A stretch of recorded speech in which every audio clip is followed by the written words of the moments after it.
I did not grow up in a Christian home.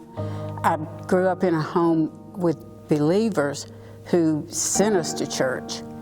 But I probably was only one of 2 of 6 that bothered with the church. I became a believer in Jesus and have always been a believer since childhood. At age 10, I asked Him to save me.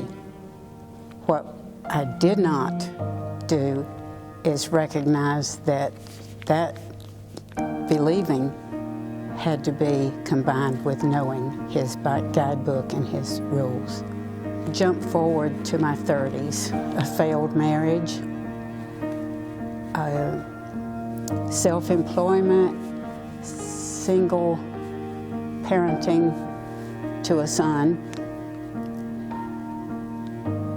fears, troubles, trials, sin. I did not know that I had to be studying God's Word. I went on what I heard taught to me. But I was always a believer. I knew that Jesus came as a baby. I'm not sure that I knew He died for me.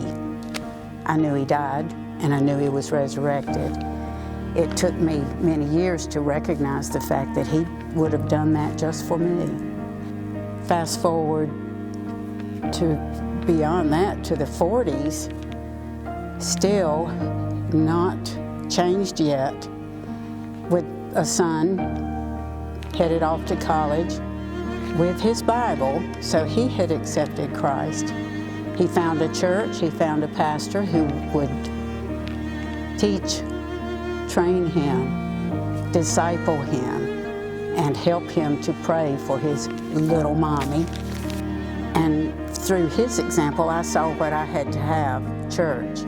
I had to have the training. I had to have Bible study, and I found that in Bible study fellowship, coming back to where I knew that I had to have God's Word as part of that belief. Salvation that only can come from Jesus Christ, that good news. And without it, you're just a lost sinner. I was a sinner, but I knew there was redemption for that. He paid the price, and I was changed. He became king of my life, in my life, instead of just my childhood belief in Him. What happened with finding a church and being discipled by a pastor, a loving pastor, teacher, preacher, and becoming active in a body of believers, what happened is that I ended up with new family. This same pastor used me as a greeter for new members coming into the church. One of those was Bob Postma.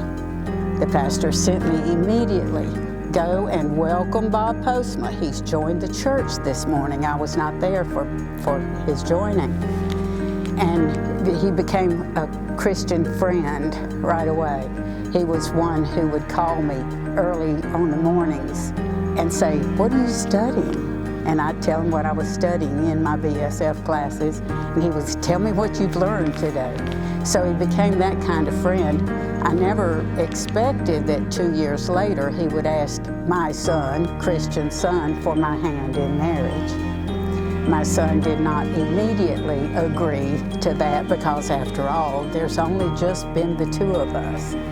But he finally came and accepted Bob's proposal for me and gave him the seat, the head of the table where this child had sat since 8 years old. Now I am serving in my 3rd church with gifted pastors, gifted teachers, preachers, and pastors.